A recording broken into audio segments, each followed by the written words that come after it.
جی علامہ صاحب آپ کیا فرمائیں گے؟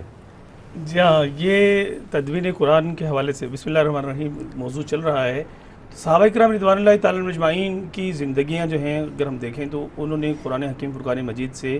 بہت محبت کی۔ سیدنا معاذ بن جبل، سیدنا ابی زید بن ثابت رضی اللہ تعالیٰ عنہ کے حوالے سے بات کر رہے تھے۔ نبی کریم صلی اللہ علیہ وسلم کی خدمت ناز میں حاضر رہتے، لکھتے اور لکھنے کے بعد پھر دوبارہ چیک بھی کرواتے اور حضور علیہ السلام اس کی توثیق فرماتے۔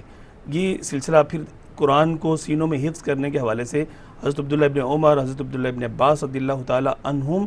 دیگر صحابہ کرام رضوان اللہ تعالیٰ اجمعین میں معاذ ابن جبل رضی اللہ تعالیٰ عنہ، خلفائے راشدین تو سارے فہرست ہے ہی ہیں، اس کے ساتھ ساتھ پھر آپ دیکھیں کہ سیدنا طلحہ، سیدنا زبیر رضی اللہ تعالیٰ عنہ اور دیگر صحابہ کرام رضوان اللہ تعالیٰ اجمعین میں حضرت ابو درداء رضی اللہ تعالیٰ عنہ کے حوالے سے، حضرت سیدنا ابو موسیٰ اشعری رضی اللہ تعالیٰ عنہ کے حوالے سے، حضرت سیدنا ابی ابن مالک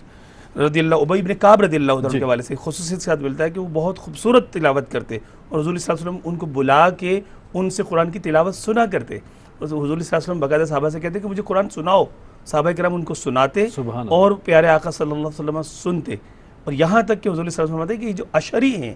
میں ان کو ان کی تلاوت قرآن کے حوالے سے جانتا ہوں، حالانکہ میں ان کے گھروں کو نہیں جانتا یہ کہاں رہتے ہیں، لیکن میں ان کو یہ جانتا ہوں کہ ان کے گھروں سے جب رات کو تلاوت قرآن کی آوازیں آتی ہیں تو میں پہچان جاتا ہوں کہ یہ اشعریوں کا جو گھر ہے یا ان کا محلہ ہے۔